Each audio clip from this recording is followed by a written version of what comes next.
How's it going, guys? We're going to do a little AMA tonight on the subjects of Gnosis, Entheogens, consciousness, and anything else that I cover on this channel. I'm also, part of my motivation, I'm planning to do kind of a marathon tonight, assuming we get an audience.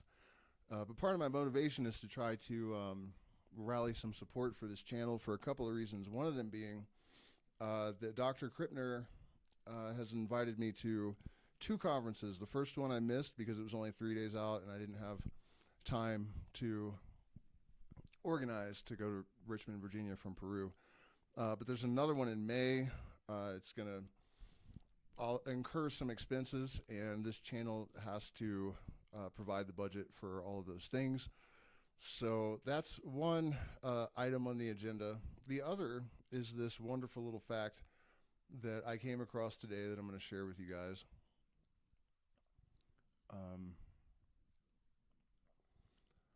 So in the fiscal year 2027 budget materials, the FBI requested funding for an NSPM-7 Joint Mission Center created under National Security Presidential Memorandum 7 that Trump signed in September 2025. The center is described as a multi-agency unit that brings personnel from 10 different agencies together to proactively identify networks and prosecute domestic terrorists and related criminal actors. The qualifications for domestic terrorists include small creators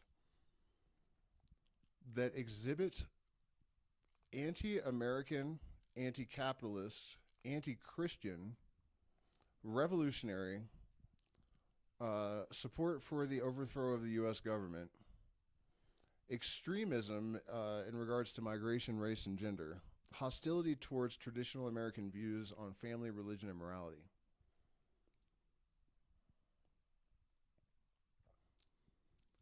So what I'm getting at there is that this job of truth speaking is apparently becoming legitimately dangerous, and I think our Patreon is down to like 384 or something. So I just kind of feel like if I'm going to continue to put myself in the crosshairs, I just feel like I should probably get paid well for that. Just putting that out there. So, it's Monday night. We may not get much of an audience, in which case, so be it. But my plan was just to leave it up to you guys to direct the conversation. But let's start with this anti-Christian thing, since I've already gone there. Might as well kick the door all the way open. The average critic of Christianity tends to focus on doctrinal contradictions and historical validity and maybe guilt complexes. But there are much deeper, more pernicious and insidious aspects to not just the religion, but the architecture of the religion. The last stream, I brought up the fact that they appropriated pagan traditions, customs, holidays, and sort of, repackage them for their new mythology. And one of the questions that people don't ask enough about that is why exactly they did that. The historians give the answer that it was just easier, that the pagans were already accustomed to having their rites and celebrations on certain days, and they kind of leave it at that. The reality is that our consciousness is synchronized with a lot of things, but particularly the sun. And so when we were disenfranchised from that awareness of our part, our place in the greater field of being, we lost wisdom that is derived from Gnosis, from direct experience, from pattern recognition. When we were desynchronized with the algorithms that represent the heartbeat and the pulse of creation in the universe. That misalignment caused a decoherence in our perceptual apparatus, right? Our pattern recognition is sort of blurred. You know, the information is sort of our perception is misaligned. That's the easiest way to say it. And the result of that is much deeper than just being disenfranchised of some cultural heritage. And I'm not saying that that is meaningless, but we're talking about, on a functional level, we're talking about the question of our sovereignty, our ability to derive knowledge and understanding of ourselves and our universe. That was deliberately compromised in this process of sort of re-engineering these old mythologies. And then beyond that, studies have been done on vicarious atonement, the doctrine of vicarious atonement, right? That showed that Christians actually lack empathy to a, statistically significant degree compared to their non-Christian contemporaries. We could go on and on with this. It is empire-friendly doctrine as well, because it sustains this belief, right? When you integrate an ontological prior, right, like your fundamental reality and self-defining referential parameters for your nervous system, the influence that exerts, that those ontological priors exert, is global, right? So if it is true, as far as your psychological, emotional, and cognitive disposition is concerned, or the protocol, that you're aligned with, that someone else suffering in order for innocence suffering, in order to sustain heaven, that this is divine law, this is like implicit in or encoded in the structure of existence, then people, even if they're not Christian, but they're just born into a predominantly Judeo-Christian environment, they're not even going to question exploitation of people in third world countries in order to maintain their lifestyle. So I really kind of brought that up in part just to illustrate the fact that even if it is, I don't want to say this explicitly, but if you guys heard what I read about the new law enforcement agency, even if saying this sort of stuff would put a person at odds with that organization, it is so fundamentally important that I'm not going to stop. This stuff has to be said and it has to be addressed. And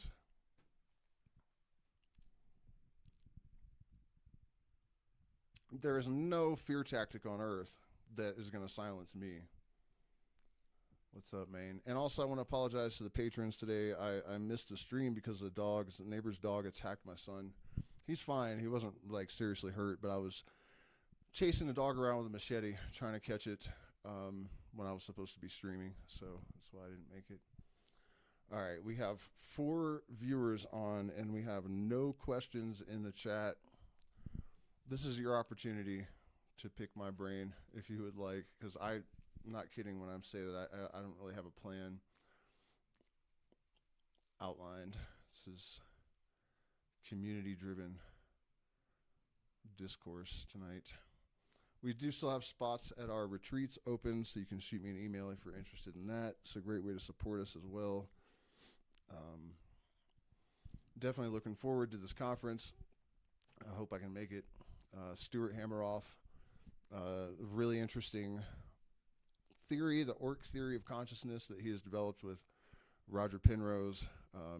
The prospect of being able to interview him is, I like it. And then also Dr. Gomez Marin is a physicist that is very open, basically on my wavelength, but with a PhD in physics. He's from Spain. I would also really love to have a conversation with him, and it's not out of the question that Dr. Krippner could facilitate all that. So we are definitely really interested in making that happen.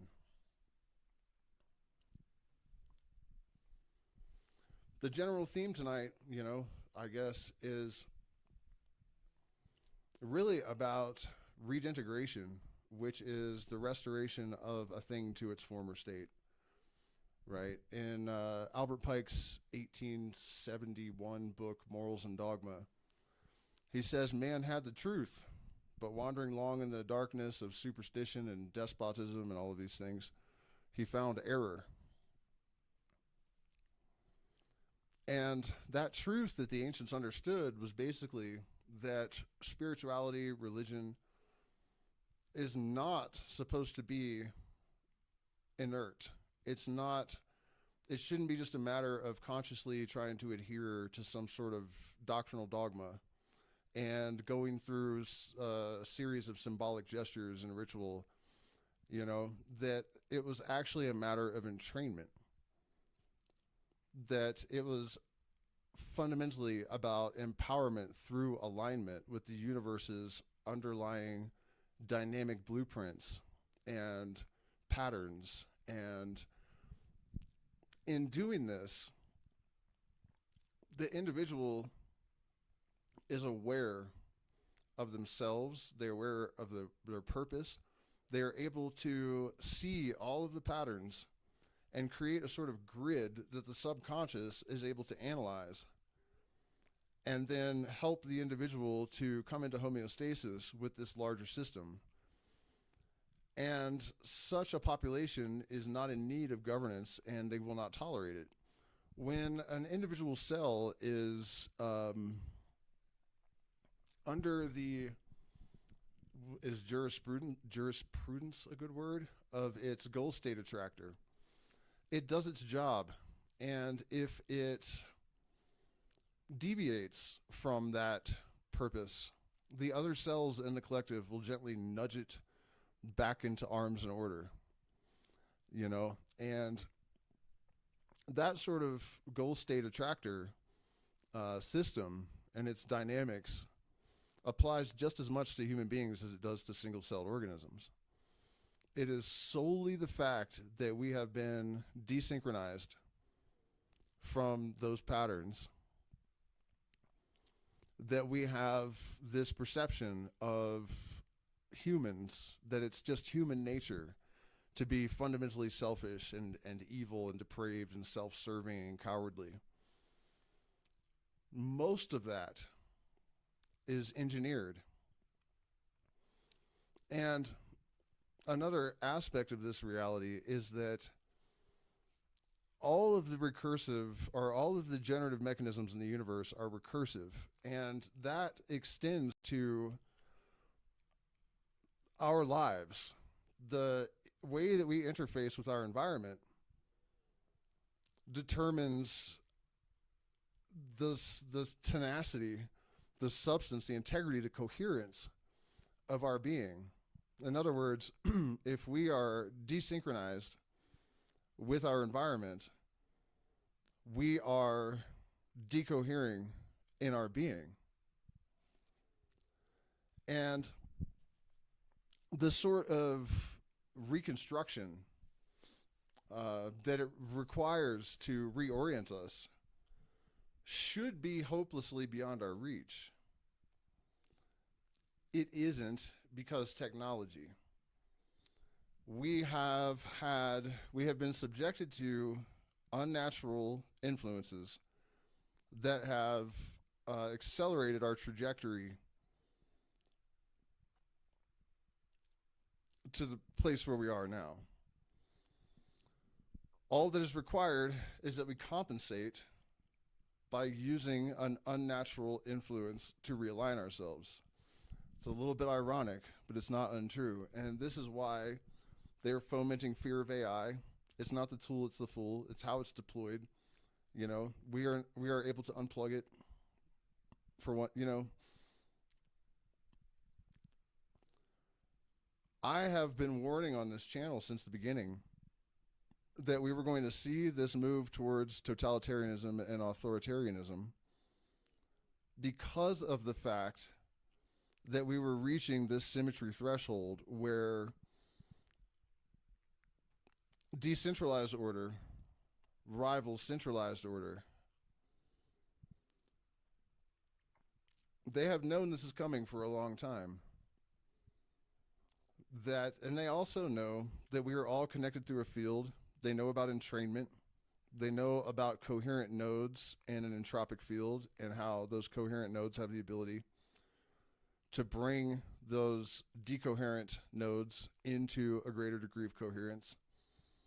They know that if the population is aligned with the underlying algorithms of the universe, that they serve no purpose and their control is gone. So I can't imagine seeing all of this occurring and really thinking that it's just a coincidence that we have a constituency, I guess, of illuminated, potentially sovereign, highly intelligent, unprogrammable people emerging with access to the tools they need to reconstitute society into a new paradigm, contrasted with the behavior of the elites right now. There's an increasing number of people that are of the opinion that they're actually, with the release of the Epstein files and a lot of the other things they're doing, they're actually trying to provoke an uprising so that they can declare martial law, so that they can suspend the elections. And, I wouldn't be one bit surprised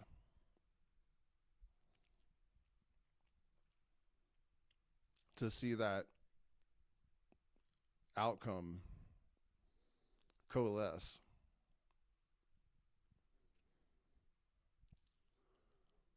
What is certain is that if we do not act with concision and wisdom and intelligence very quickly, carefully,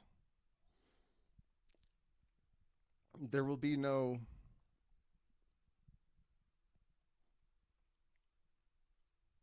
diverting whatever transhumanist plot these psychopaths have up their sleeves.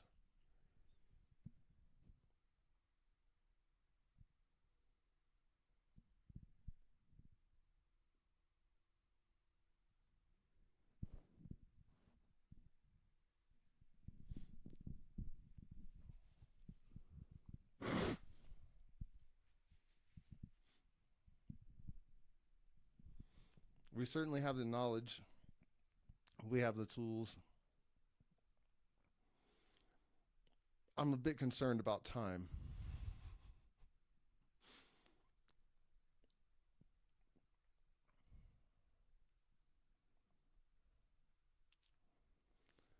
And a bit depressed, honestly. I mean, the clown world, this thing of having almost limitless potential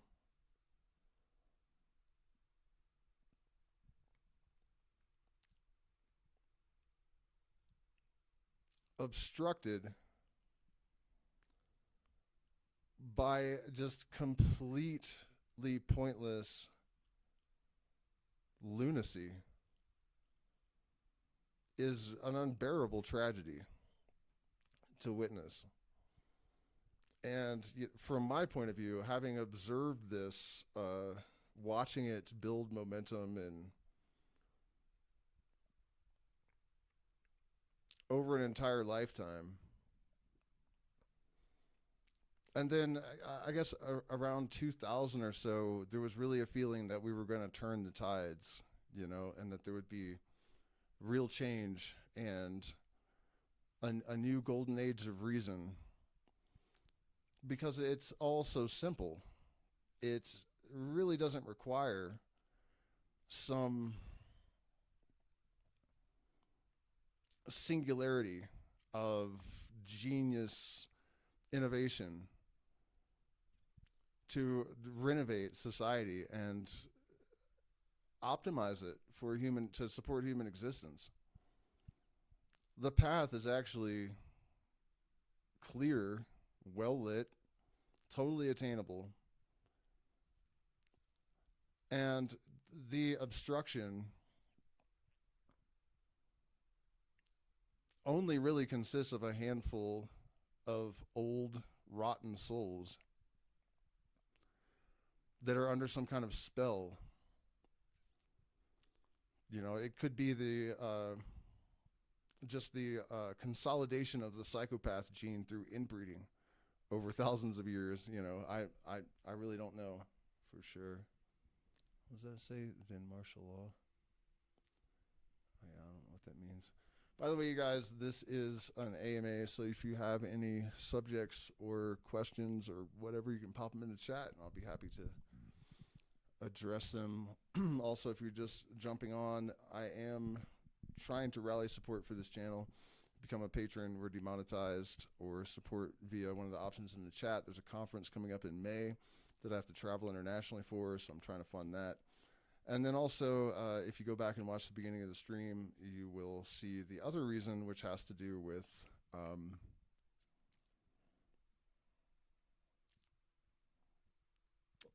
totalitarian technocracy taking root, I guess.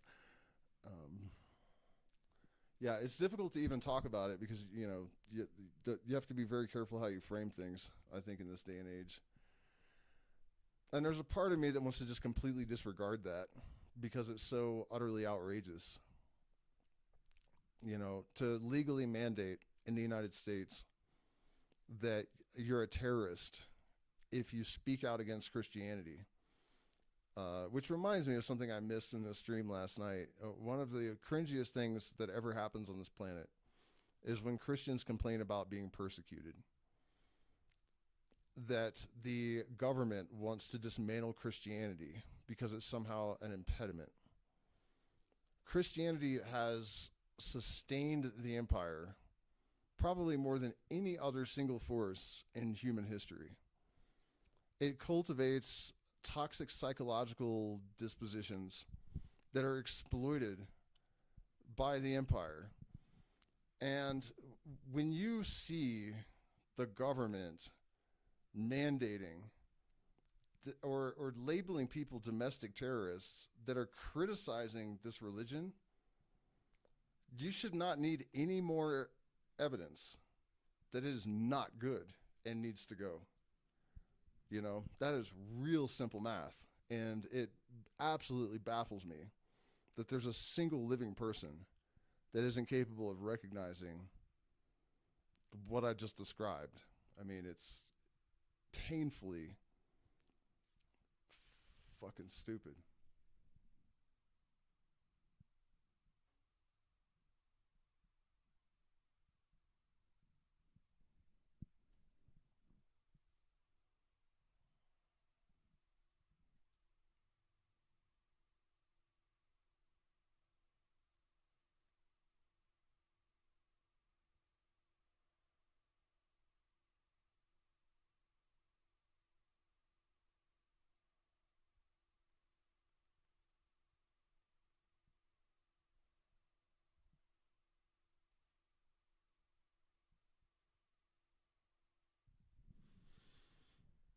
I guess the thing that motivates me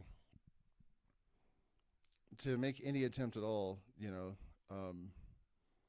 like over the last couple of streams, it's become apparent the algorithm is less friendly than ever. You know, like my ability to have any impact relative to the risk involved at this point, you know, it doesn't really balance out.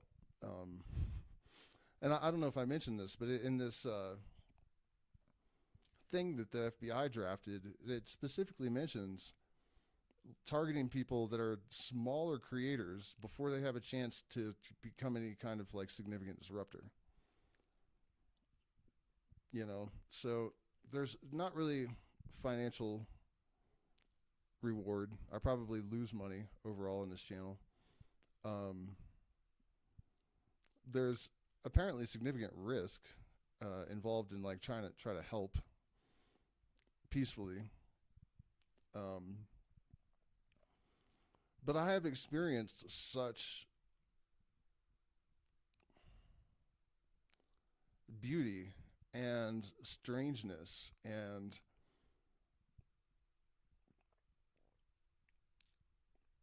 the awareness of the potential,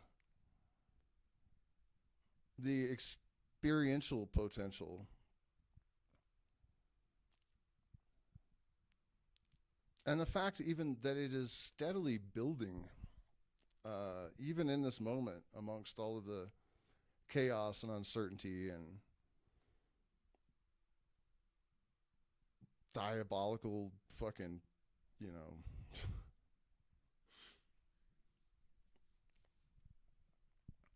behaviors of certain groups of people. The promise and potential has never been greater, And then also, I have a 5-year-old son, 6-year-old now, and imagining the world that he could inhabit versus the one that it appears he's going to inherit.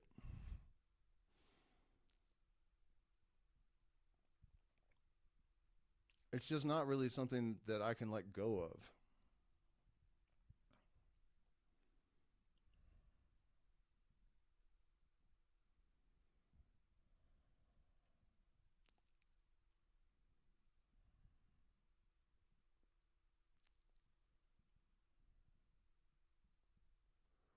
Although it may be in my best interest. It increasingly appears that way, but this work is what I was hardwired to do. So, you know what I mean? There's really no exit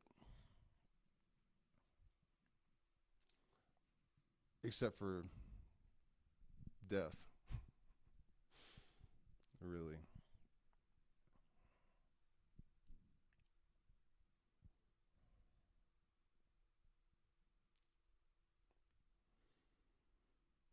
And we don't want vengeance. I don't really even ask for justice. I don't know what that could possibly mean in reference to the kind of horrors that the opposition has sustained over the centuries. There is no way to sue or incarcerate them to such an extent that all of those things will be compensated for.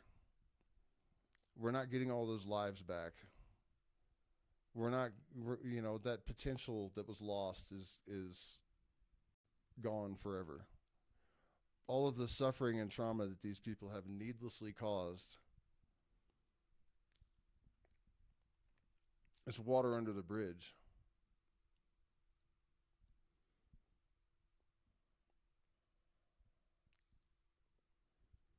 All we're really asking for is to allow us to minimize all of those things in our future to the extent that is unavoidable within the parameters dictated by causal law, And we have the wisdom, the technology to do that. We know how to bring our consciousness into coherence using entheogens and meditation, ultrasound therapies based on golden ratio oscillations. We know how to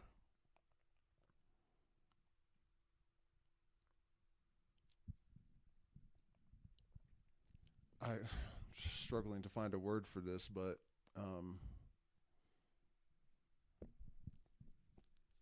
to disassociate ourselves, to free ourselves from the mind-forged manacles of institutionalized religion and political ideologies. We can do it all ourselves. We're not even asking for help. We just want to be able to help.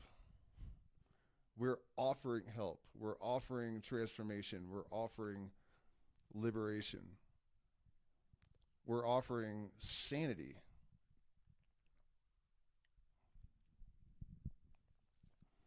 The fact that war even still exists on this planet is incomprehensible.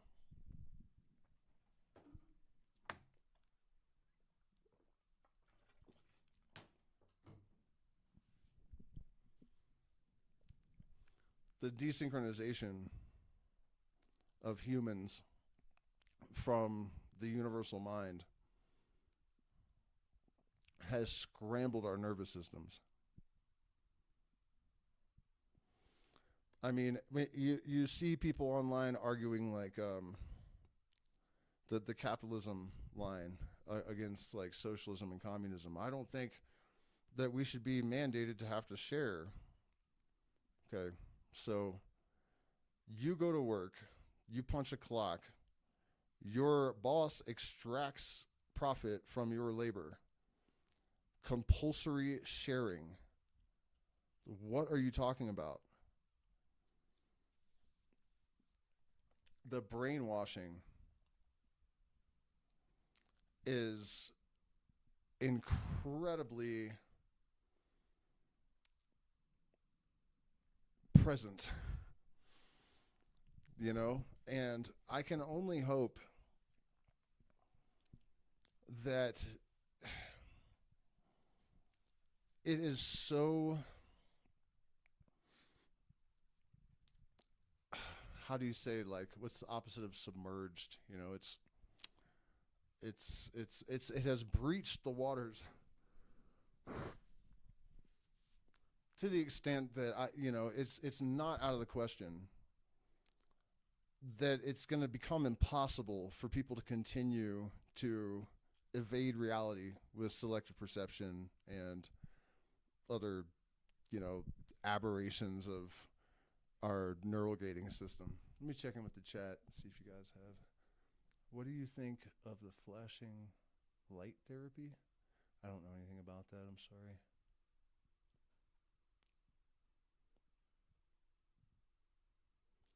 Amnesty is the only way out. I don't know what you mean there. Amnesty for who? Amnesty for all of their crimes. No one is getting prosecuted for anything. It's not happening. That was never the plan. In my opinion, Iran and the U.S., this is a collaboration. It drives the price of oil up.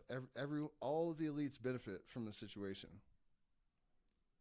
And all you have to do is look over the course of history, and it is undeniable. Not even history. Look at the Epstein files and the emails, where they just over and over again refer to people as cattle.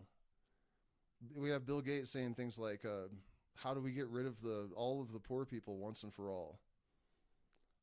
The collateral damage, soldiers, it's absolutely meaningless. Civilian deaths are meaningless. There's nothing. It might as well be bricks or, they're inanimate objects. They're tools. They're fodder. And that is it. That is all.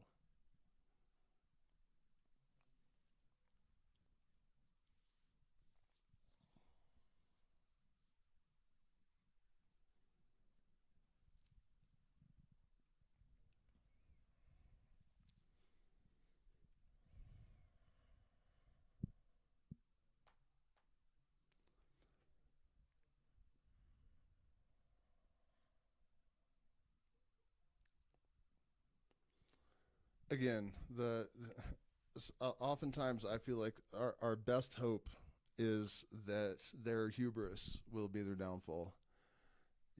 that they actually manage to overestimate the blindness of the sheeple and the, it's not apathy, but the complacency, and the ideal situation. Like I've been talking lately about how we're not going to see a phase transition in society without a period of decoherence or instability. It's just not how things work. And I want to be clear that I'm not promoting violent revolution. I'm just saying that if there's going to be a major structural renovation, I don't see that happening without some chaos. Given that fact, I think the best we can hope for at this point is that the people that need to fulfill this role will engage them, and that they'll engage each other, so that that layer of the problem sort of resolves itself. And you really can, that possibility has more weight than you might think if you think about it in terms of how systems dynamics works, or even in old occult terms, that the left-hand path basically results in the destruction of the left-hand path magician because there's no compensation. He just takes and takes and takes, and eventually they end up consuming themselves. So that formula very well should actually apply to our problem. In the meantime, those of us who have a different role to play in terms of structural coherence, we just have to continue to unify, to solidify, to learn and grow, and mostly connect. This is one of the most frightening things that I am noticing as we approach the, how would you say, like the omega point of this chaostrophe.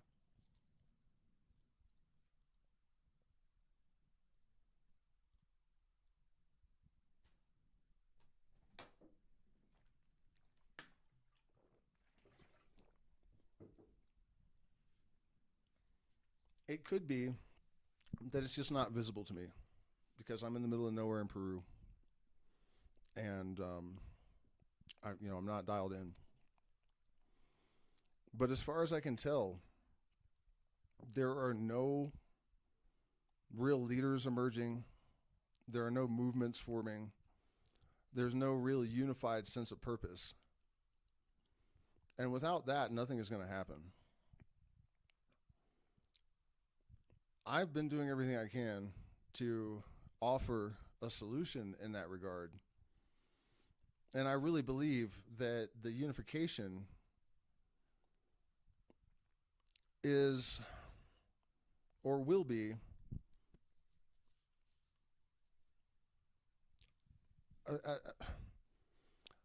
the consequence of realignment with natural systems, right? We don't really need to create a mission statement and then convince a bunch of people to try to adhere to some dogma or political ideology. That will never work. It's never worked before. It's not going to work now. It won't work in the future. It's not necessary. All you have to do is look at Michael Levin's work on collective goal state systems, and then realize that his concept of light cones, where these things apply to biological systems at all levels, that's the only real solution. It is anarchy, but it is anarchy that still is governed by law, but it's natural law.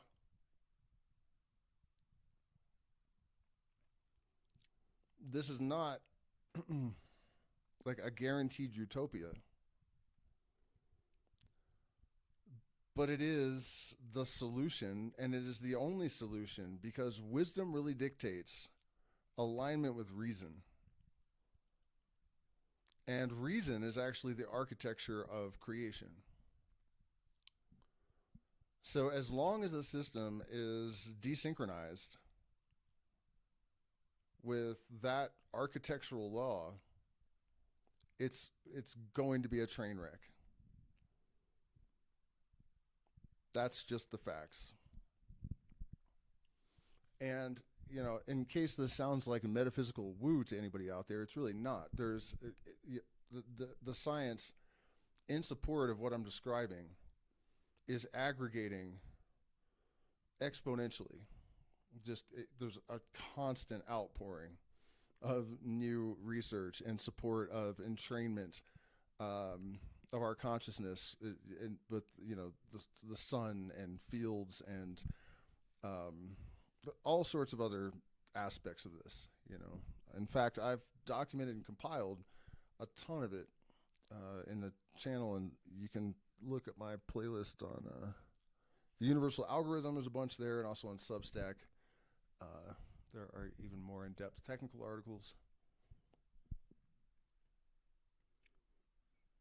How does the left-hand position give back?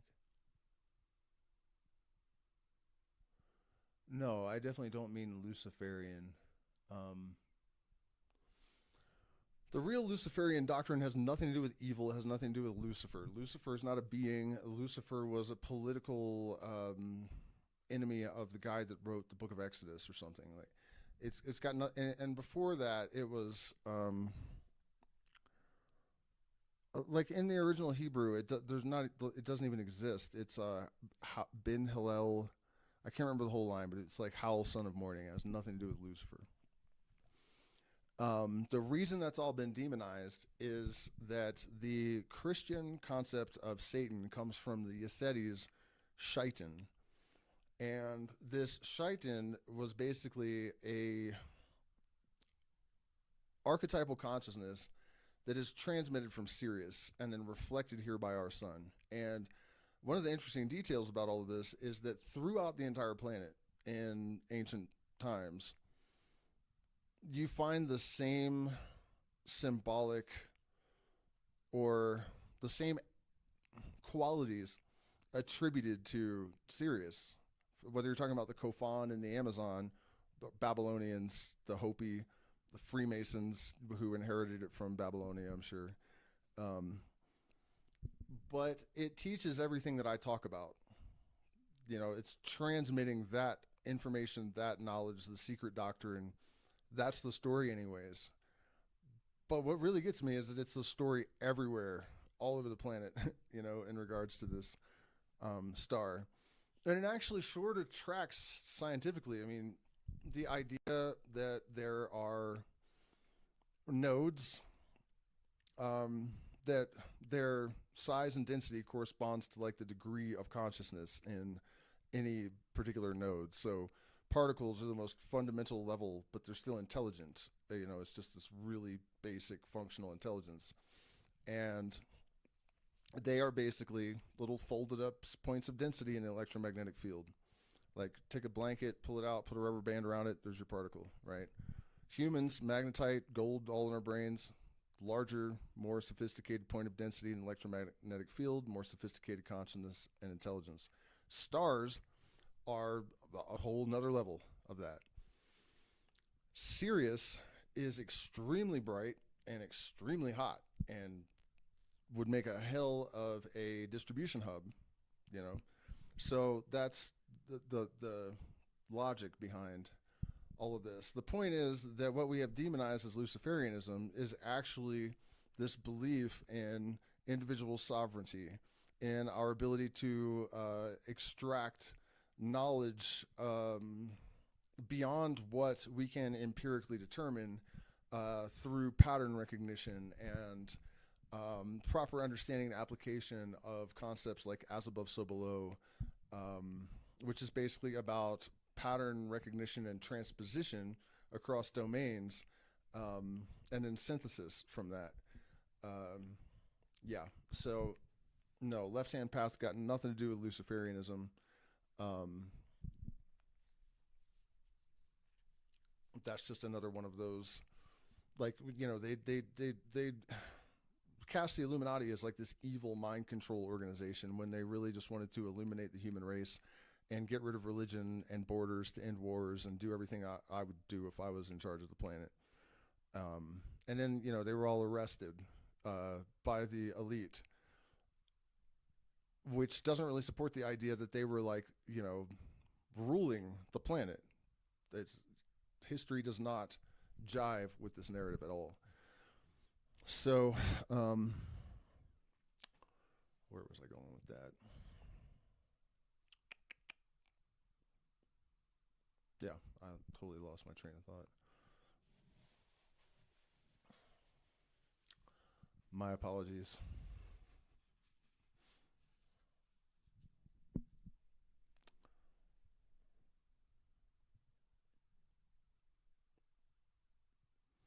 Yeah, I mean, basically that, yeah, almost everything that has been demonized is good, and almost everything that has been promoted is a trick and a trap. All of the institutionalized religions are traps. All of the different political systems that are promoted because they are conducive to exploitation by the people at the top. So even if you manage to trade one ism schism game for another, it's just a different modality of control for the people at the top. You know, the only way that you can change the machinations within an information system is by changing context and meaning. In other words, changing the consciousness of the population is the only way to cause any kind of meaningful change. Further proof of this is that emergence, the emergent complexity, is a bottom-up process. You are not going to convince the apex window to reconfigure itself against its own interests by sending little note cards in the form of votes or whatever kind of signals, asking them nicely. Emergence is a bottom-up process. It starts with a change in meaning, a change of context at the ground floor, and then that can percolate up through the rest of the layers potentially. And if not, because we are the architecture that supports these fucking psychopaths, if we choose to reconfigure that architecture because it's made out of us, there's nothing to support them and they fall down where we can eat them. You know, that's the only answer. It starts with people at the ground level or it doesn't happen, period, end of story. That's it. And because of our field integrated consciousness, any changes that are affected within our being are distributed globally.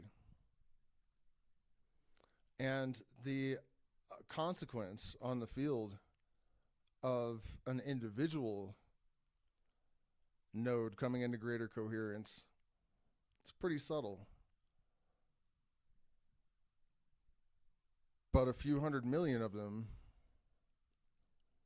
would exert such an influence that the apex window would be forced into resonance with the lower strata by causal law, resonant coupling.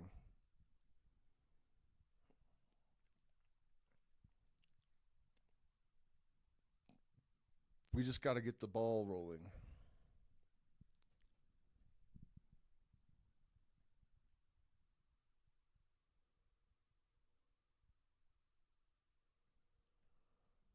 Somebody also asked, how does the left-hand magician give back, they don't. That's the point. That's why, with no compensation, they end up sort of just eating themselves alive.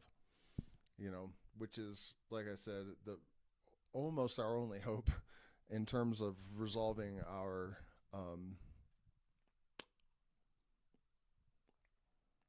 the interference, people running interference at the apex window. I saw another question about egregores. I mean, sure, these things exist, but have you ever been chased down the street by one? I mean, it depends on what you mean by real. Our binary thinking in our society has led to an overwhelming majority of our current problems. Whether we're talking about gender and sexuality, politics, religion, like you're either religious in a lot of people's minds or you're an atheist.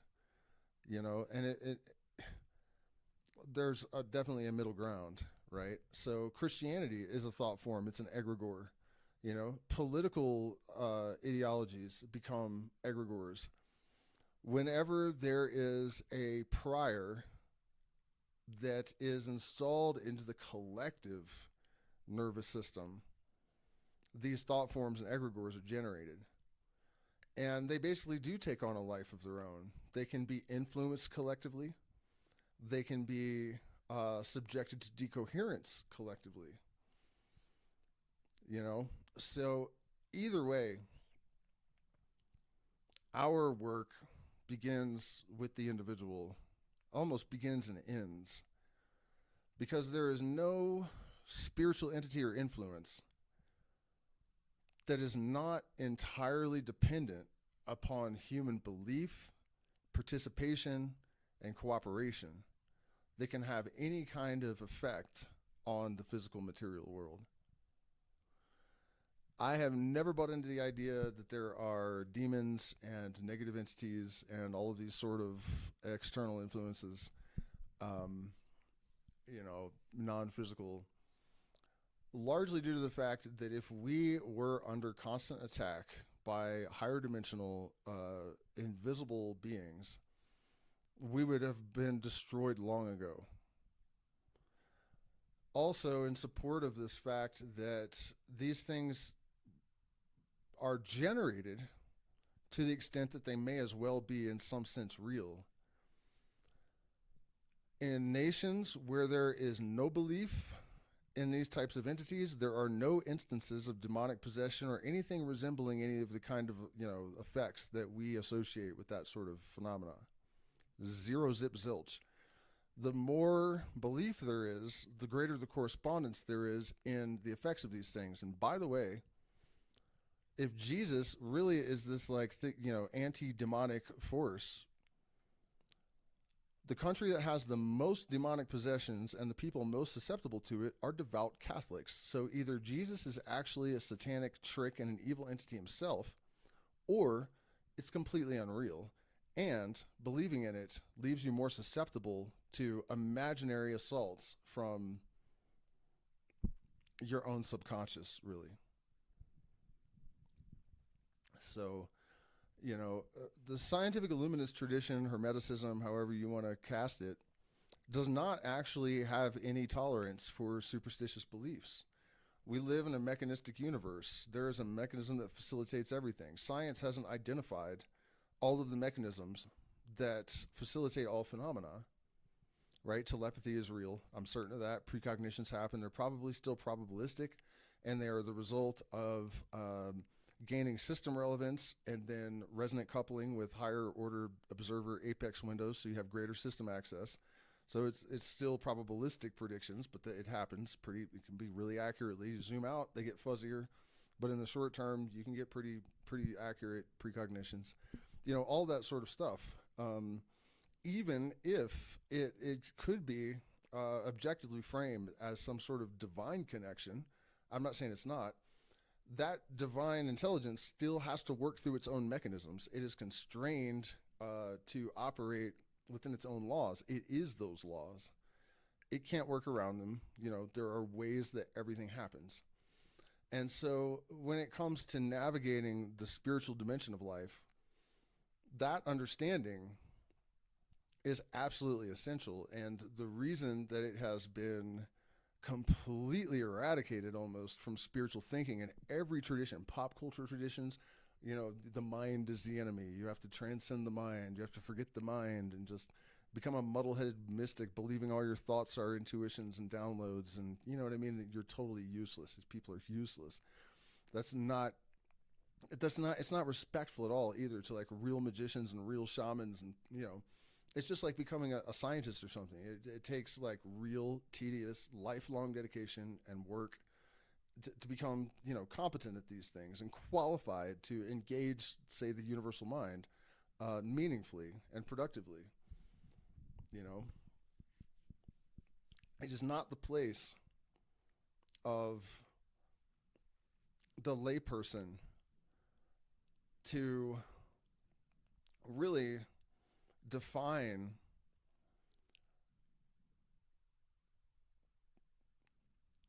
epistemological parameters or to interpret them, any more than it is the place of a person that's not a physicist to, do experiments with protons and whatever.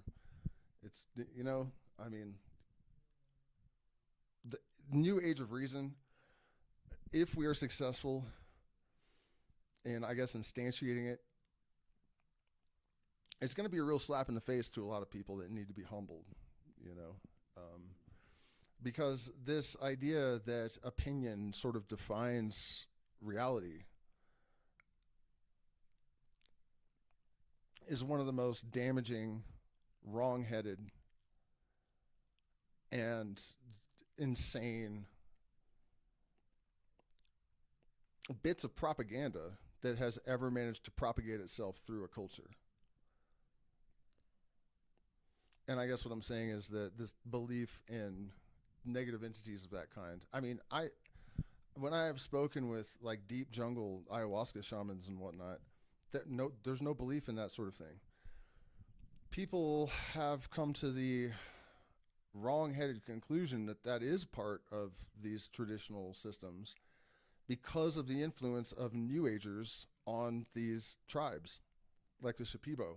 The longer they've had contact with outsiders and the longer they have been exposed to pressures to conform to the expectations of consumers, the more, corrupted their traditions have become. Like for the Shuar, who have the, as far as contacted tribes go, the most, it's regarded as the most authentic, uncorrupted, shamanic tradition. There are no entities that act upon people of their own objective will, subjective will, I guess. There are Zinsak, which are sort of like shamanic darts, like energy darts, that are regarded as living things, but that's partly because everything is alive in their world and in mine to some extent, I guess. But those Zinsak never do anything that isn't initiated by a human shaman.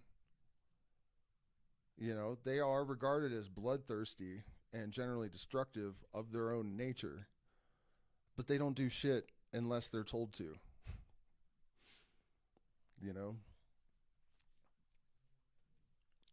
This brings me back to the Jesus thing again, too. This, just because I didn't mention this in the other stream and I just recalled it randomly, but that is another really damaging aspect of that doctrine, that evil is to be reckoned with. The job of reckoning with evil is outsourced. It's not your responsibility. Right? And this goes along the same lines as, it's kind of the inverse of the whole like demonic influence entity attack kind of thing. No one is coming to save us but ourselves, right? Jesus is nothing but the sun, an allegory for the sun. When the sun rises, when it shines its light, it's going to shine its light on all of your consequences, trials, tribulations. It's not going to dissolve them. It might illuminate them so that you can identify them and come up with a plan to deal with them. But nothing is coming to save us but us, and nothing is in our way but us. There's no devil. And if there is a God, it is restrained by the strictures imposed on it by its own laws of creation, right? There's a little bit of wiggle room, but it's not going to do anything impossible because you prayed to it. It's not going to mitigate consequences for you. It's not going to magically fill up your bank account. You're not going to do that with your mind either. That's not what manifestation is. Our consciousness has the capacity to encourage potential to flow in conduits that we construct in this physical world. There's no way to negate that. You know, Aleister Crowley in his book on magic wrote something like, if I wish to use magic to write a book, I must find a magical weapon called a pen, and then I will write incantations, words in the language of the people that I wish to communicate with, and then I will call forth spirits known as printers and publishers, and I will constrain them to my will. And that's really the truth of it. His will being focused and concentrated and coherent has magnetism and exerts an influence that is pattern-based on the field, which increases the probability of success. The processes that lead to that increased coherence in consciousness also improve the quality of the work, which, you know, that's magic. But that's it.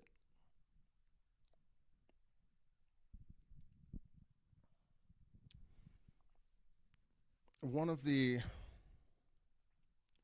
weaknesses that is exploited by the machine to keep humanity lost and helpless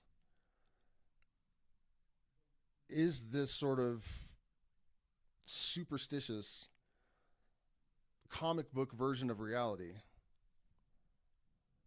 the feeding into that. Because as long as people are lost in delusions, whether it's doctrinal dogma or a naive, fantastical perception of what consciousness is capable of and what magic can do, they're worse than helpless. And the people that are trying to mitigate that, to mediate, to attenuate the strength of that tractor beam, you know, that influence, it's a very difficult task because people want to believe they have an investment in believing things that sound really nice, but actually result in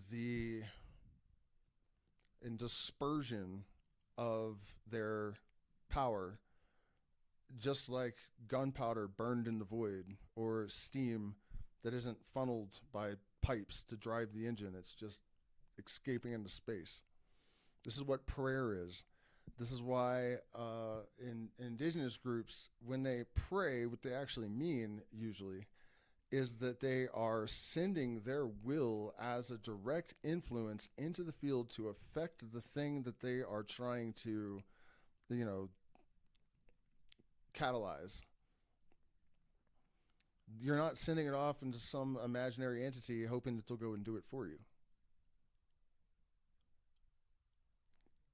It's not what we're here for. Why would it be? What is the purpose of that? You know, the ever around you in the architecture of reality, you see reason. And if you just use that metric to evaluate like metaphysical, spiritual, occult type concepts, really easy to separate the wheat from the chaff and figure out what makes sense and what doesn't.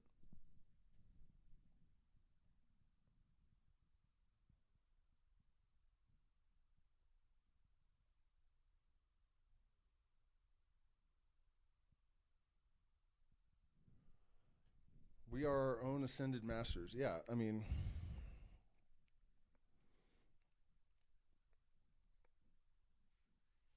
yeah. So somebody asked about Madame Blavatsky. Um, you know, I can't really wholeheartedly endorse anybody, uh, and her situation is not entirely clear. But I can say that The Secret Doctrine and Isis Unveiled are worth reading, especially if you're kind of like new to the whole Western esoteric. She was legitimately a genius. She spoke 22 languages, I think. Um, a lot of what she had to say was definitely important and legitimate.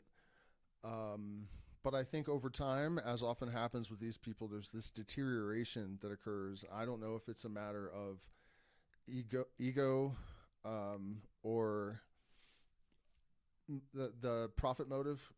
Like if you look at Alex Jones or David Icke or um, I don't know any of them really, even Rupert Sheldrake, in my opinion, in order to sustain their income, once they run out of like legitimate things to talk about, they start just creating nonsense that they think will sell.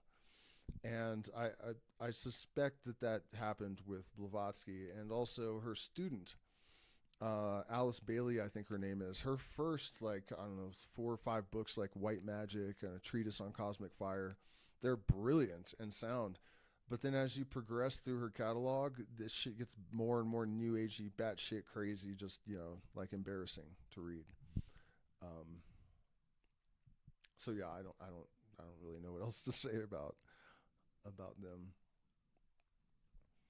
Theosophy is fine, but it created a lot of armchair magicians. I guess that's uh, one of the most common complaints. Another thing that's probably worth mentioning in regards to Blavatsky, though, is that as misogynistic as Aleister Crowley tended to be, he wrote how do you say, like, commentary to an entire one of her books. I don't remember which one it was. And he was absolutely respectful throughout. So, he obviously held her in very high regard. While we're on the subject of female occultists, though, I will mention that I don't think that um, Dolores Cannon was a grifter, and also Dion Fortune, I think, is a grifter. Um, Dolores Cannon, the one bit of proof that I will offer that should be good enough for anyone is that 10 years before her death or so, she claimed that she had the knowledge that could cure any disease on the planet. Well, it's been 50 years, and and what they do now, her daughter, I actually know somebody that took this course, but her daughter, for like $7,000, you can go and train to learn the secrets that supposedly can cure all of the, you know what I mean? It's obviously a scam. The woman knew she was lying. She knew that she couldn't cure all the diseases on earth. She's a grifter. Dion Fortune was a white supremacist, and there are a lot of other things that are just way not consistent with unilluminated occultists. Um, what is another aspect of this that I just read about? Yeah, I mean, Gnosis and illumination is above all else the ability to see the world as it is and objectively um,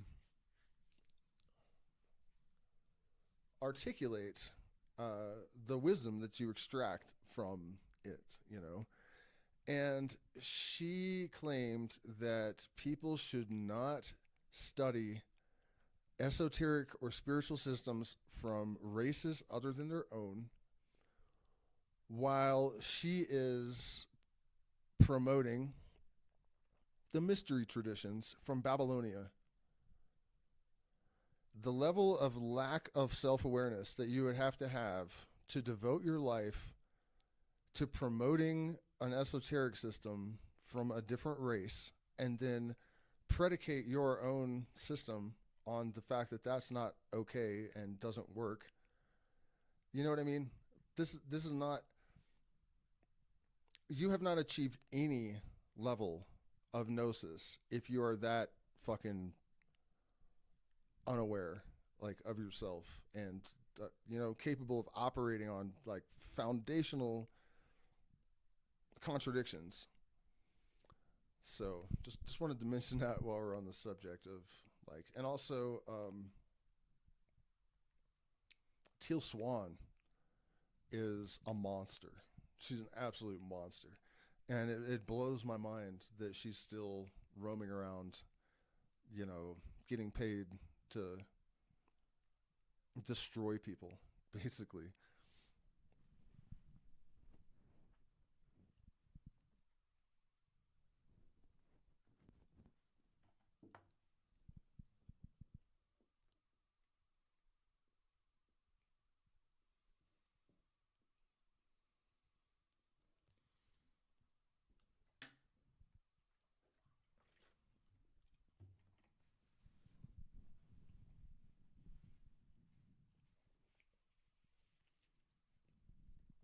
All right, what else you guys got? So do you think the planetary energies involved in the greater ritual of the hexagram are legitimate?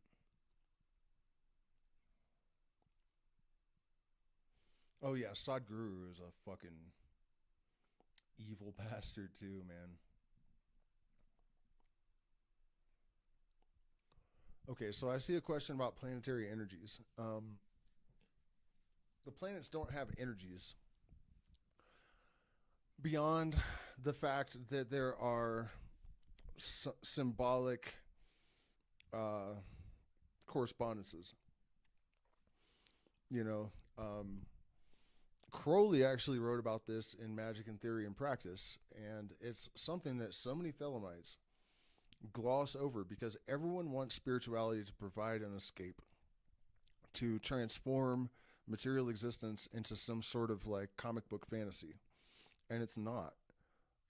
Zadikiel, I think, is who he specifically uses as an example, but he was saying there is no solar angel, there's no intelligence in Jupiter.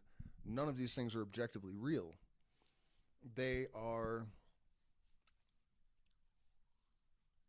symbolic architectures that the magicians used to organize and engineer their own consciousness and their internal and external relationships. The only way that those intelligences could be considered like objectively real is if you think of the universe in terms of, or our existence as not really having an internal and external, that the planetary intelligences are a model or a recursive instantiation externally of our internal components. So, that's kind of how I think of them. Another aspect of this that I think confuses people is that, like astrology, if astrology can be accurate, it's because the blueprint or the architecture that underlies everything, like the stars and planets and the juxtaposition of everything and their how they're positioned relative to each other at any given moment, are reflections of this deeper underlying architecture, because everything is. Right? So you might say, well, when Mars is in this position conjunct with whatever, this always happens. Got nothing to do with the influence of Mars. It's just that that is an indication that that's sort of like where we're at architecturally in the universal cycles. It's not because, a ball of rust and whatever Mars is made out of, is exerting some sort of ethereal influence on our behavior. Just like the moon, when it's full or not, and there are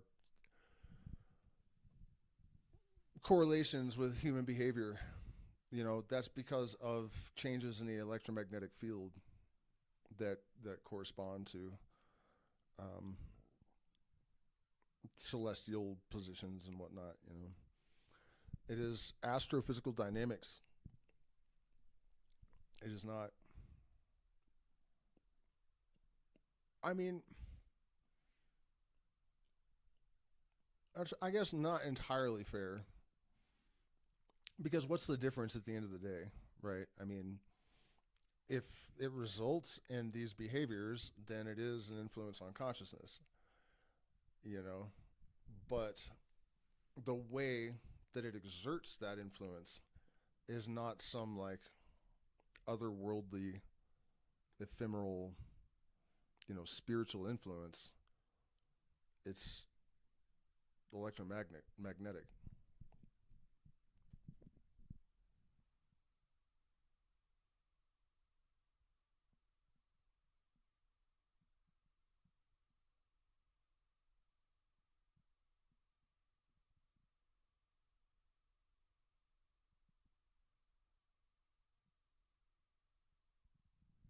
So somebody asked if somebody said something about never being out of body, and you know what? Yeah, I mean, that's still a subjective experience. It doesn't mean it was real, And nothing I said really has any bearing on whether or not that's possible. So I don't even know where you're coming from with that. I mean, I certainly have been out of body, but it doesn't mean that astral travel is. I don't know. I don't see what you're connecting that to. So somebody asked about manifestation as a matter of coherence within our. I think. Let me make sure that that's what I read. I think program was. Yeah. Yeah. That's basically exactly what it is. An interesting theory of consciousness that I just came across. It kind of mirrors my own kind of framework that I came up with to explain my own experiences. Right. Like I had this period where I was in absolute alignment with my purpose, what I perceived to be my purpose, and I had access to all sorts of intuitions and precognitions and stuff that were remarkably accurate and consistent and highly improbable and all this stuff. And I always attributed it to that fact that I knew what I was doing and why I was doing it. And then I discovered Michael Levin's goal state systems work, and I realized that that's exactly what I had been describing, but transposed from biology to consciousness. And so in that view, especially if you see the universe as architectural, or a universe as holographic, and a holographic information system where meaning is architectural, then synchronicities are like distribution hubs for secondary goal state attractors, like reflectors of it. Like it all transposes remarkably well. And then recently I came across Dr. Schooler's nested observer window theory of consciousness. And it strikes me as a more technical description of what I had, the way that I had transposed Levin's work, right? And it actually solves a lot of problems from the Planck's link, up. And so one of the aspects, or the things that he describes in his model, is that when an individual node comes into a certain level of coherence, there's a resonant coupling with higher apex windows, which grants greater access to system data based on relevance, right? And that's why we associate with like awakening, or we associate awakening with like enhanced cognitive superpowers, like I was describing, right? So I don't know if I would call it manifestation exactly, because You are not ever going to override causal law, period, end of story. But if you are in coherence internally, that is indeed reflected externally. And the likelihood that you are going to find yourself winning despite improbability, and intuitively positioning yourself in remarkable, remarkable degrees of accuracy. Yeah, but I wouldn't call that necessarily manifestation. The idea that we're actually causing the wave to collapse in order to like create a new car for ourselves or something, which is how a lot of like new age gurus appear to be framing it, to me at least. You know what I mean? Like, I don't really like the terminology, but self-awareness and self-realization, like when Socrates and every other great thinker really in human history, their golden rule was know thyself pretty much ubiquitously. And that's not just like some philosophically sage advice. It is architectural, it. Another way that I can explain this is the macrocosm microcosm idea, right? So if you look at the Grateful Dead's operating protocol, right, for its entire organization, they had certain principles that were inviolable. You never told another person what to do, no matter what. It doesn't matter if they were on their, they're doing so many drugs that they're, doesn't matter. None of your business. Mind your own fucking business. That was rule number one. Mind your fucking business.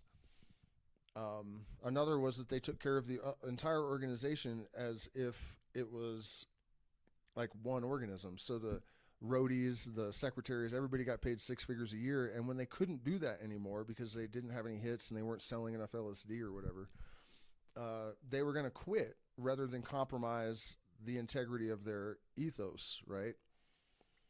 The reason is that in order to create this coherent organism, they had to treat the laws not as philosophy, but as physics. And that, the end result of that was that now 65 years later or whatever it is, there's like one original member just died, I guess, and they're filling football stadiums and, name another American band from that era that, not to mention all the cultural impact and everything. I mean, I could go on forever about this, but that's basically the idea, that once you have established this coherence, you have to treat your principles, your ethics, your fundamental purpose as inviolable in your microcosm as causal law is in the macrocosm. That's the secret. And if you can do that, you can do anything. This is why our society is structured the way it is.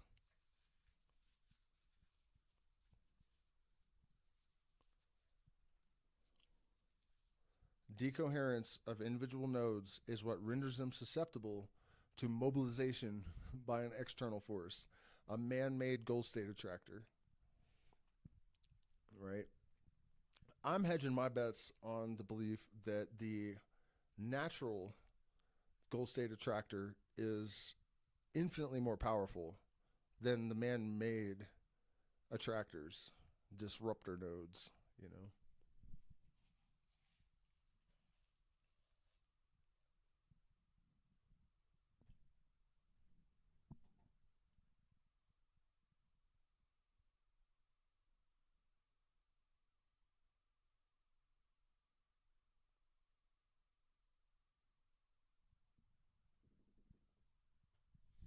All right, guys. So you got to keep feeding me inputs, prompts, if you want me to keep going.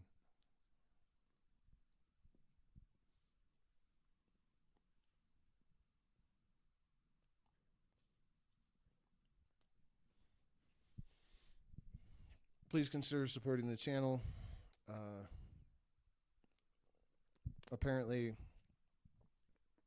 this job comes with a lot of health risks all of a sudden. So, seeking a raise from the community in order to compensate for that bullshit.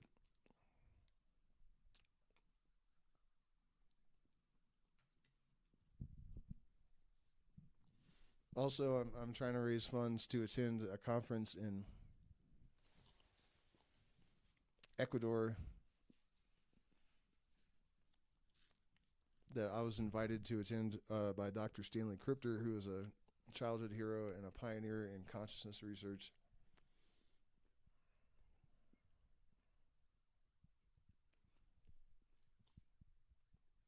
I would hate to miss that. Do you take Harmalas on its own? No. Not really. I mean, there's not a whole lot to address there. I mean, I can talk a little bit about why you might do that. Really,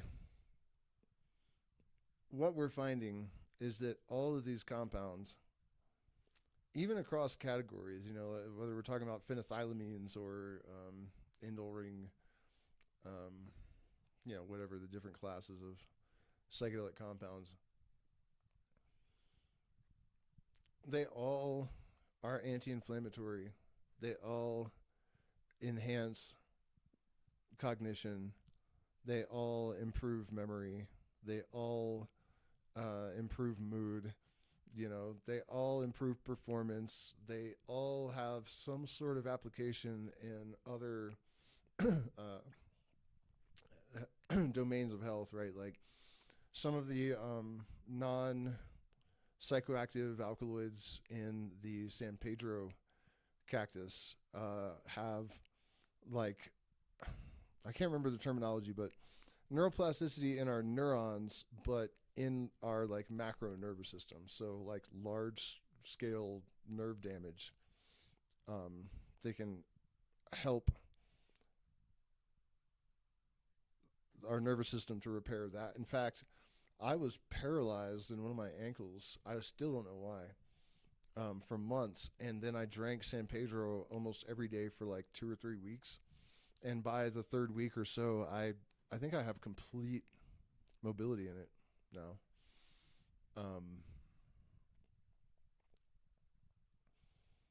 So Harmalas in particular, I think, are really helpful for enhancing our intuitive abilities and pattern recognition and any it's like the DMT is working on the conscious mind and the Harmalas are operating on the level of the subconscious. So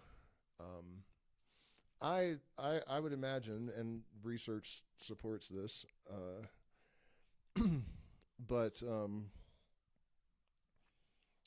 I can't say from experience, I guess, is what I'm trying to make clear. But anything that a entheogenic compound does when you take a significant dose, if you scale that down to a threshold dose, it's just going to do that to a lesser degree, you know. So traumas and any kind of like feminine wounds, consuming Harmalas is not medical advice, but I that's what that would be for.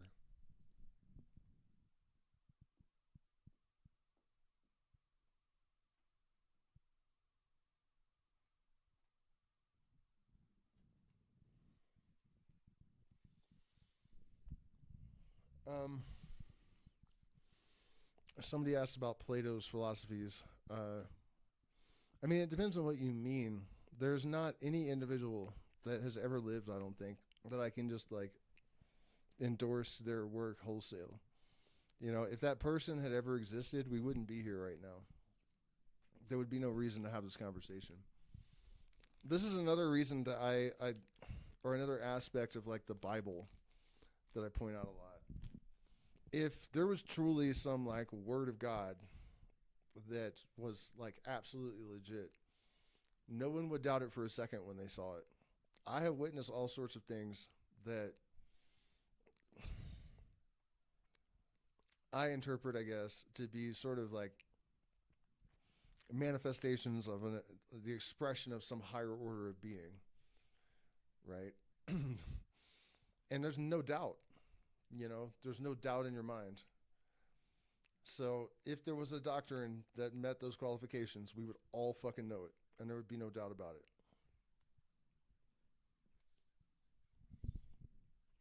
Plato, however,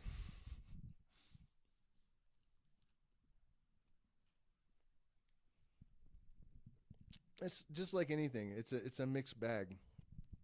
His metempsychosis, I guess, doctrine of metempsychosis. It's interesting, and I sort of consider it even maybe viable. But then again, the idea that we incarnate on Venus and Mars and Jupiter, I really don't see that happening, unless there is a trans-temporal element to it, like we can incarnate on a Mars when it was habitable. I also think that errors like that, or what are ostensibly errors, help us to determine where it's like conjecture or contamination from the individual rather than like genuine undiluted gnosis about something, right? Because Plato knew there were planets, but he didn't know that they didn't have water or air or, so it would make sense that he would assume that they're all habitable and we just bounce around from the sun to, So I guess it's not that I would universally dismiss everything that he wrote. At the same time, I don't really see tremendous, I don't want to say value, but I feel like there's a process of filtration that happens over the course of history. And a lot of the BS can be extracted by that process. So, I don't spend a lot of time going back and reading a lot of the writings of Greek philosophers. And if I do, I'm more interested in Empedocles, Aristophanes, Pythagoras, and maybe Aristotle. These are people that were a little bit more rooted in the mystery traditions, and their contributions are more suggestive of non-ordinary cognition, which is what is important to me, I guess, in terms of like their historical value or whatever. It wasn't Empedocles, I don't think. I always forget this guy's name. But the guy that came up with the atom, the concept of the atom, also basically described all of quantum physics. Or at least that there were particles with different functions and different sizes, and and that is really interesting. And Pythagoras is also really sticks out because a lot of his ideas were articulated. There were constraints on how he could describe these things. But if you give yourself a little bit of interpretive liberty, recent developments in frontier science increasingly support the framework that he was describing. And that's important for a number of reasons. He also has a very Hermes-like role that he played in bridging the Babylonian and Egyptian mysteries with the Western world, because he was the conduit that brought them to Greece. And this was actually really conjectural until pretty recently, when they discovered Pythagoras's the Pythagorean theorem on a cuneiform tablet in Babylonia, which, in my opinion, directly supports it's not really a myth, the hypothesis that Pythagoras had brought these teachings from that area to the Western world, because there's that connection. And I think it was 300 years or 3,000 years. It might have been 3,000 years before Pythagoras. I'm definitely willing to say 300. I can't really recall.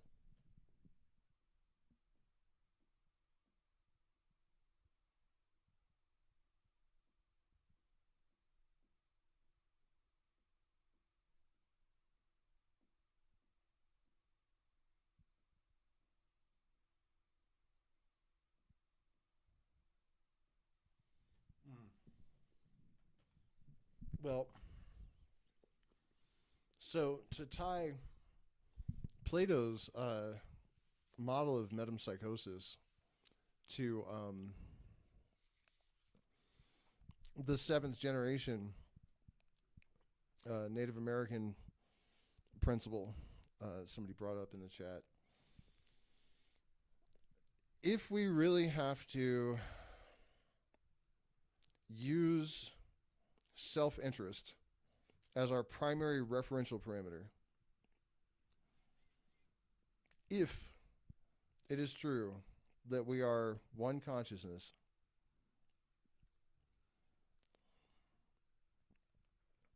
and we reincarnate on the same planet,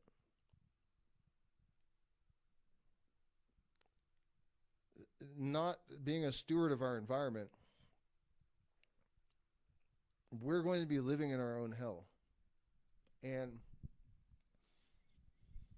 that's actually one of the rationalizations, I guess, or justifications that a lot of adepts of the mysteries would point to, like in favor of this idea, that nothing else makes sense. That we should reap what we have sown. And if the boomer generation's insolence, self-absorption, cowardice, lack of foresight, lack of self-awareness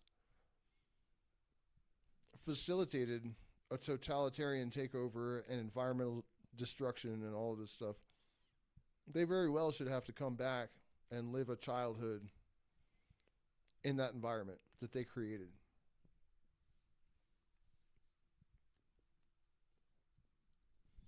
And this is one of the reasons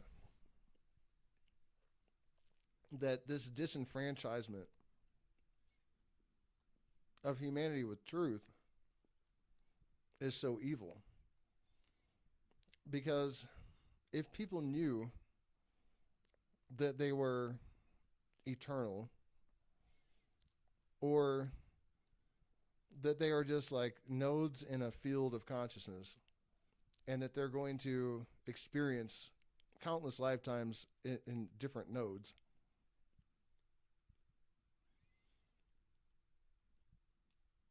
it would be very difficult to scare them into submission.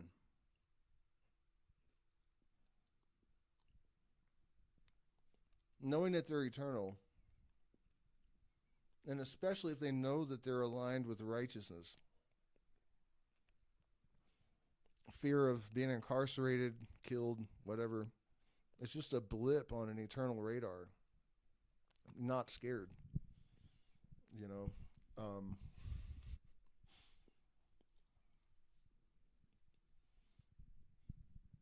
And it would change the way people interface with everything, with their environment.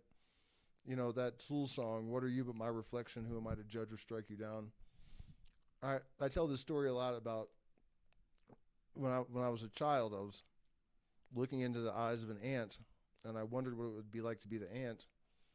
And this voice in my head told me, before the end of time, you will have experienced an entire lifetime from the point of view of every ant, every animal, every plant, even the stars that ever have been, are, or will be. And I knew that was true somehow. And so what I'm getting at is, if this kind of understanding was universally disseminated, how you treat someone bad, whatever you've done to them, you're going to experience yourself. You know, and this is one of the failings of the way that we frame our understanding of karma in the modern world as well, which is completely wrong. People say, you know, whatever you do comes back to you, and then we have like untouchable cannibal P3DO, you know what I mean? Like, it's obviously not true in the short term. If you expand the parameters to include the possibility that those people are going to be born as a leper in some, you know, village in India and experience unknown atrocities and horrors to compensate for all the things they did in that other life, all of a sudden the person that's talking about karma doesn't look so stupid to all the rational people that are hearing the shit they're saying.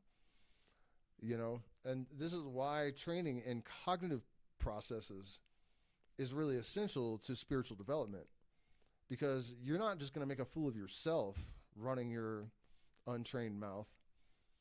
You're making a fool of spirituality and all of these concepts generally, and wrongly so, probably. You know, like the real education in these things is absolutely critical. And that education does not come from doctrinal lectures or whatever. It comes from subjective experience that is cultivated, encouraged, even catalyzed in people, but not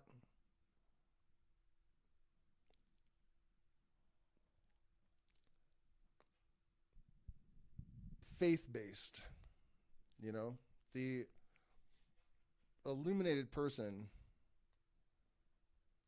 wants certainty, not faith. And the only way to arrive at any kind of meaningful knowledge is through your own experience and observation.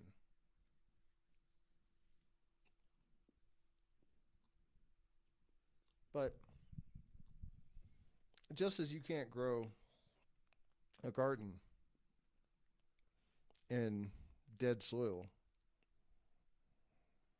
Gnosis cannot root, bloom, and bear fruit in an unprepared mind.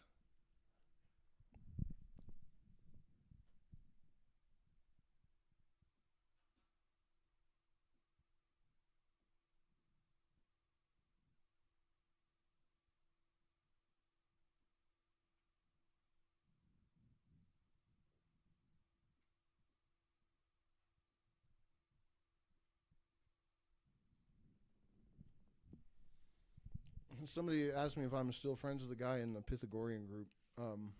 Yeah, absolutely. He's talking about Illuminati G-Bear and the Pythagorean Illuminati.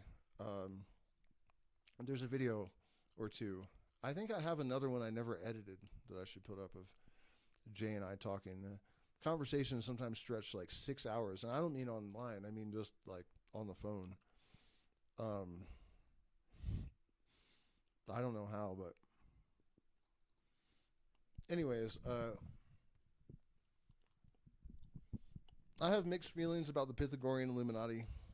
A lot of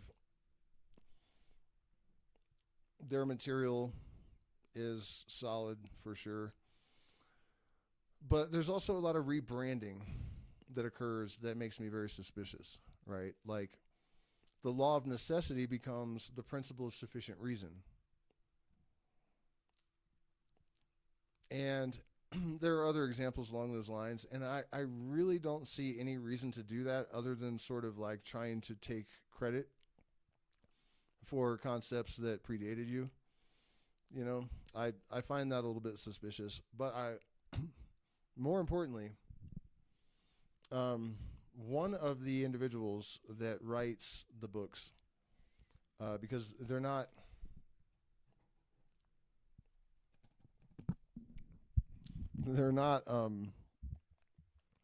they're written by committee, I guess. And Morg was involved with them at one point. And Morg is a predator and a snitch and a plagiarist. And he also shares a birthday with me. He's born 10 years to the day. He's 10 years to the day younger than I am. But despite the fact that these guys have publicly made all these accusations, people have created entire YouTube channels trying to expose Morg or exposing Morg. Despite the fact that he is known to retaliate by using his family's law enforcement connections to swat his enemies, like repeatedly, he has never retaliated or even said a word against the Pythagorean Illuminati, to my knowledge. I've looked and I cannot find him lashing out, defending himself, like nothing. And that suggests to me that Morg is actually scared shitless of them. And at least one of them does claim to be a legit initiate of the surviving original Illuminati. The fact that Morg is obviously so terrified of them suggests to me that that could very well be true.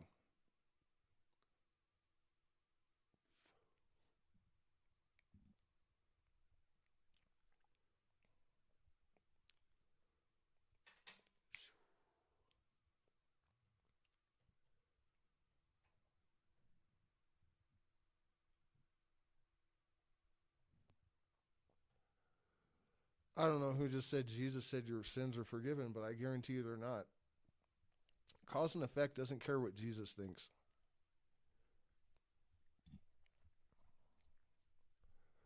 The idea that you can outsource redemption is batshit insane and completely unhealthy. And also completely false. Your sins are forgiven in the sense that a lot of the evils that are done in the world are compelled by traumas, and they are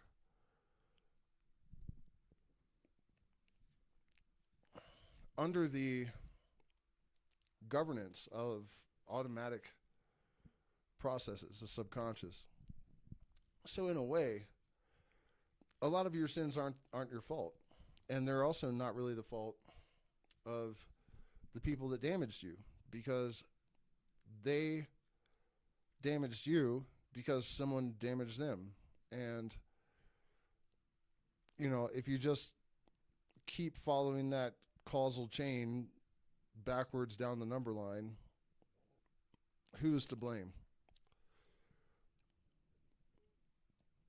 But in terms of consequence, ain't Jesus or nobody else intervening on your behalf. You and you alone answer to fate.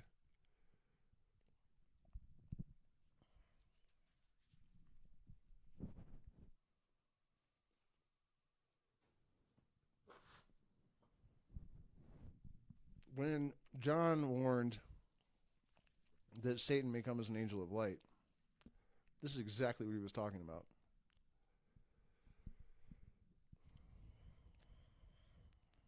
Promoting the idea that you can outsource culpability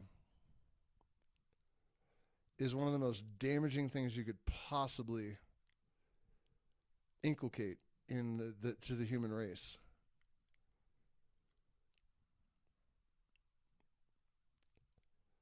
You know, another one that's wild is that, like, okay, so Sadhguru killed his wife, propped her up, and used her body to how do you say, like, amplify his the perception of his followers that he was a guru capable of supernatural stuff, right? Now he says good things to people most of the time. Judge a man not by his words, but by the fruits of his labors. Thus, if you use Jesus' own metric against him, Christianity has caused more death and suffering and genocide than all of the dictators in human history combined, and all the natural disasters. By his own metric, he's the evilest influence in human history, and therefore literally the devil. You know, and then when you actually compound all of the toxic psychology, like it makes sense that innocents should suffer for your sins, the outsourcing of culpability and atonement, the shame and guilt, the impediments to our cognitive abilities that are imposed by the necessity to maintain cognitive dissonance in order to have faith in the obviously preposterous Old Testament stories, on and on and on and on and on. You add all that together and you have the ultimate fucking demon, you know? So yeah, I'm sure Jesus did tell you that your sins are forgiven because he's the ultimate fucking liar.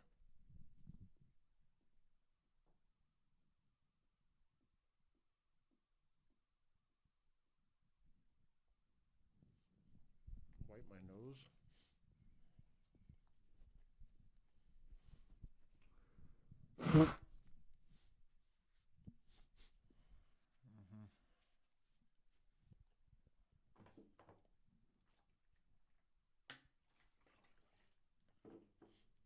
Is that better? I can't see.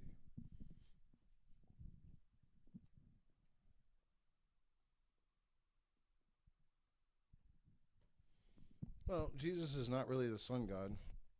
He's just a composite myth that is an aggregate of older myths and solar allegories. That's it. There's nothing more to it. And one of the most outrageous elements of the whole biblical doctrine is the fact that they explicitly explain that he is a false prophet that has come to deceive people. John spells it out 100% plainly. The first commandment, you shall have no other gods before me, does not include a caveat until my son comes. Beware a wolf in sheep's clothing. You mean the lamb? What else? I am the light of the world. Obviously a reference to the sun. Walking on water, light reflecting on water. It's so explicit what actually lies behind all of it that it's outrageously insulting to the intelligence of believers. Unfortunately, so far, it appears that that insult is justified.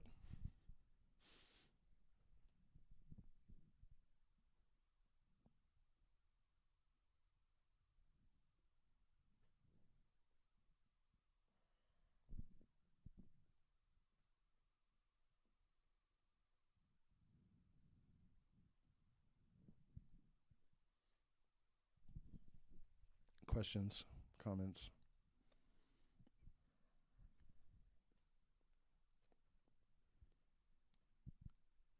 Did I miss something? No.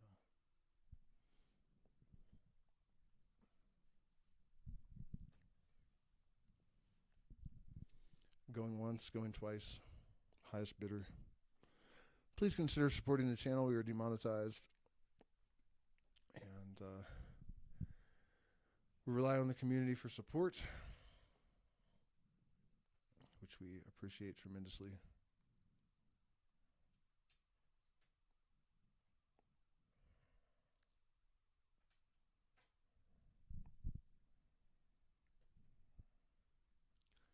Okay. I don't see anything new. So, okay, what is this? Do you think Trump worshipped Baal? No. I don't think any of these people worship anything. Religion has been understood by the overlords forever as a psyop that is intended to, how do you say, I guess, disenfranchise people from their true spiritual inheritance and to render them susceptible to manipulation through propaganda. And, I really sincerely doubt that any of them really believe anything superstitious. In fact, the evidence in the files frames them much more in a like transhumanist sort of light. There's not really any indication that it was like some spiritual energy harvesting thing. And again, I personally find all of that to be like a diversion. It doesn't matter what kind of stupid shit people believe as long as it's not the truth. That's it. So one of the fundamental like methods of the protocol of sorting out all the truth and lies, if there is a popular narrative, it doesn't matter what it is, it's probably not true. And there's a very good chance that it was actually created by the machine. If you're seeing it, dispersed like in, how do you say, in mass, people become suspicious of the mainstream narrative. But then they're like lost puppies looking for some other answer, some other, tributary that's going to lead them to the truth. And the reality is the sheep that are escaping are the ones that they send the dogs after. And those dogs are bullshit narratives like the Illuminati is evil, that the elites worship Baal, that, whatever it is, flat earth is a huge one. That's, obviously a psyop. With the sole purpose of associating people that might question anything with complete, dumbfuckery. You have to be even more suspicious of the alternative narratives than you are the mainstream narratives, because there are far more eyes on the mainstream narratives, and they have less wiggle room. They can get away with a lot in terms of deceptions and lies and misframing things. But there's more, restriction there than there is on the alternative narratives that can just be anything.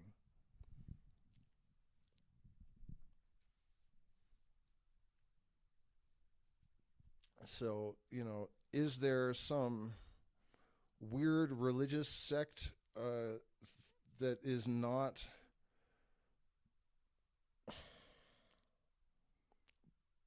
the public facade for Zionists?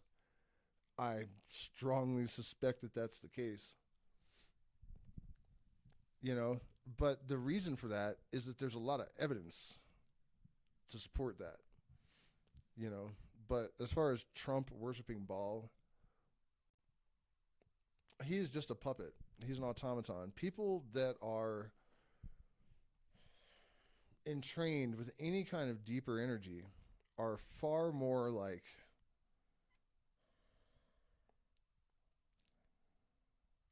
I don't know how to explain it, that muggle energy, that normie energy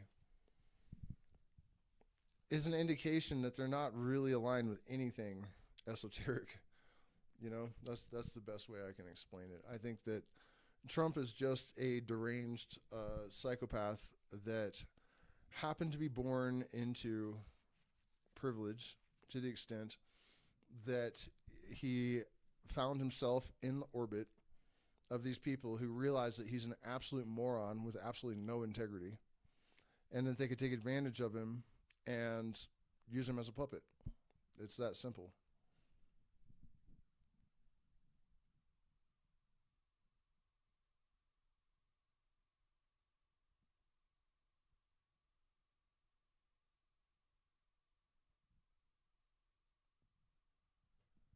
Why do so many people go missing? I mean, there's all kinds of reasons for that, and I've never said that there aren't diabolical cults on this planet. You asked me about Donald Trump.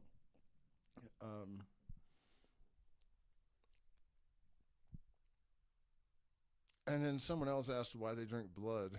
And I mean, I don't know if I've seen that explicitly documented anywhere, but the reality is that the elites have consumed humans and drank blood and bathed in blood. Elizabeth Bathory, Vlad Dracul. It's a thing that people have done forever, elites. It doesn't mean that it actually does anything.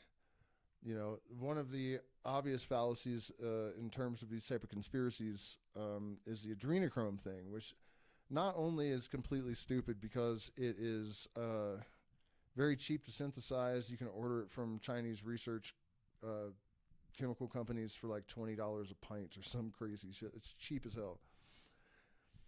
Also, the quantity of it that you would get from, people say they take it from babies, right? The adrenal gland is super tiny, and then there's, micrograms in each gland. Like, you would need, there would be no human race left after, like, supplying the elite for a year or something. It's stupid. But also, it has the effect of, like, a stress hormone. So it's horrific. It would accelerate aging, not decrease it. So if you look at the elites, they look like shit. They age normally. It does not appear that they have any fountain of youth because they're falling apart. Bill Clinton looks like shit. You know what I mean? Like they grow old and die. So sure, maybe they drink blood, but I don't think it does anything for your vitality in the way that they imagine or in the way that they wish. Bathing in it may, I would imagine, have some effect on cellular aging, possibly. But I think even that probably would, like, you need the stem cells. It's not that simple. Just taking a bath in the blood of young people probably isn't going to be that rejuvenating. You're just going to smell terrible and have a lot of shitty karma.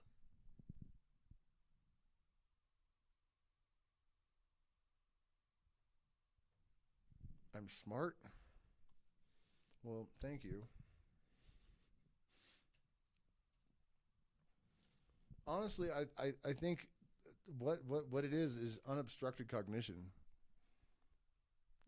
It's a lot of what we perceive to be cognitive aptitude, I think, is in people, of like average intelligence. There's a constellation of things that make them lack fluid intelligence, and those things are priors in the nervous system that result in overgating of perceptual signals. I had another good one right on the tip of my tongue there. That's the main one, really. Oh, and limiting self-beliefs. Even just a lack of understanding in how our cognitive apparatus functions in terms of like default mode network and subsystem crosstalk and whatnot. A lot of people, including myself for years, I thought I was way dumber than I actually was because all of my higher order processing happens subconsciously, and there's a tendency for people with that kind of intelligence to develop imposter syndrome because the invisibility, you just interpret that as an absence of ability, right? So I think that the perception of like higher intelligence as being rare, at least, in certain modalities that we seem to be labeling neurodivergent these days, which I increasingly have, problems with that as a blanket term. I think it really is just a way of labeling aptitude as a condition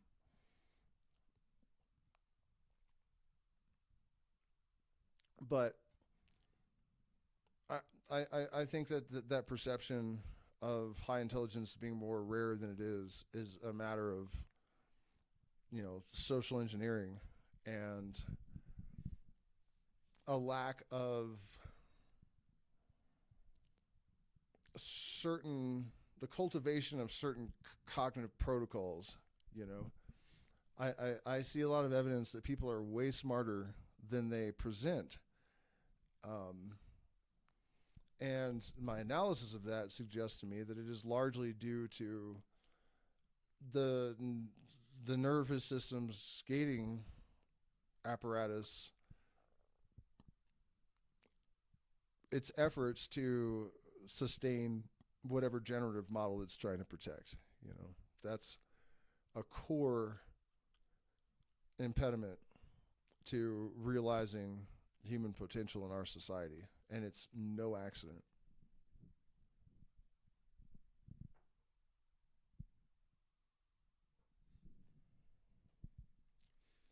All right, folks, I'm not seeing a barrage of questions, and my back's kind of starting to hurt, and I want to go make some chicken or something. So it's not going to be the 4-hour marathon that I had planned, but we got about 2 hours in. I appreciate all you guys. I hope this was kind of helpful somehow. I realized that a lot of it was kind of dark, but that's where we're at. There's nothing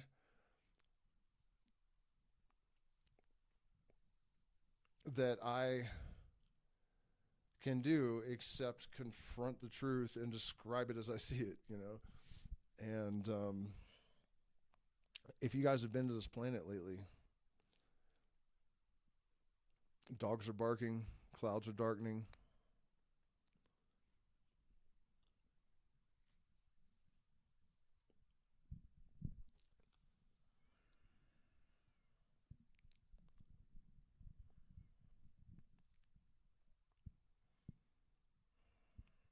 But there's hope. And we certainly have incentive, and if we could pull off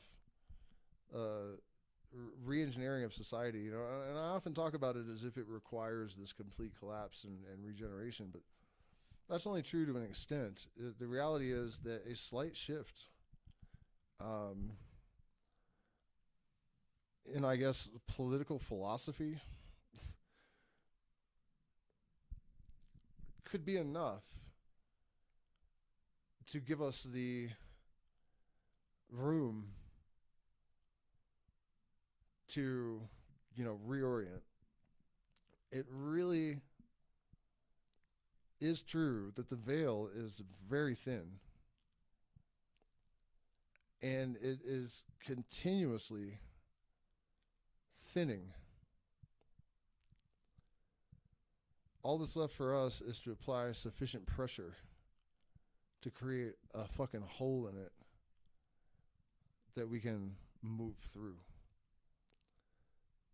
So please hit the like button, share, subscribe, consider becoming a patron.